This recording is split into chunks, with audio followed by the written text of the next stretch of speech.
That's the definition of triggers. Now, one thing that I want to tell you is most people can tell you an example of what a trigger is.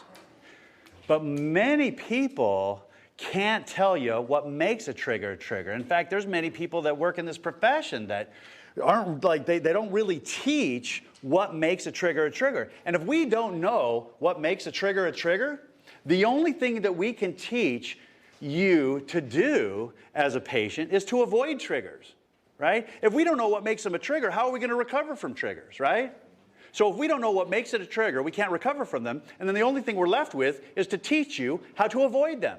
Now, how much success you're going to think you're going to have living in this society, you know, avoiding drinking and using situations for the rest of your life? Probably not very successful. Alcohol permeates our society, right? And so eventually, you're going to have to recover from these triggers and not just avoid them.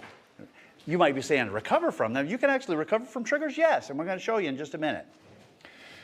I gave you this definition of triggers, and when I first started out in my career, and I was doing this lecture over at St. John's, and coming off of my alcohol and drug studies program, I used to use the analogy of classical conditioning, or Pavlovian conditioning.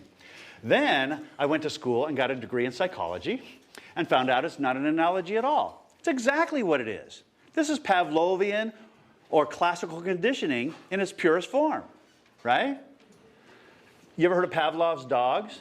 Right? So Pavlov is this Russian scientist who was doing digestion studies. So he had this dog in this apparatus, and he had like a little tube hooked into its mouth, and they were measuring salivation level, right? And so they had a machine that emitted meat powder, and so the meat powder would come down the chute, and then the dog would see the meat powder and then salivate, and then the salivation meter would go off.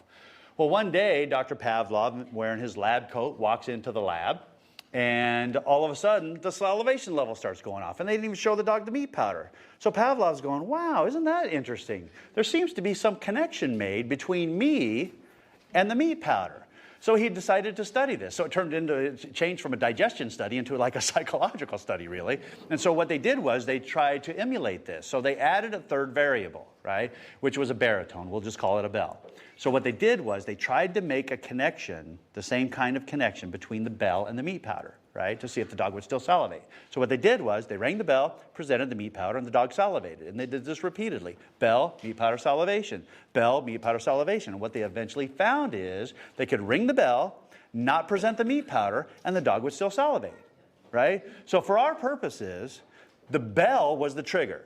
That event that happened just before or simultaneous to the presentation of the meat powder, which caused the dog to salivate or crave, if you will, the dog's drug of choice, if you will, meat powder, right?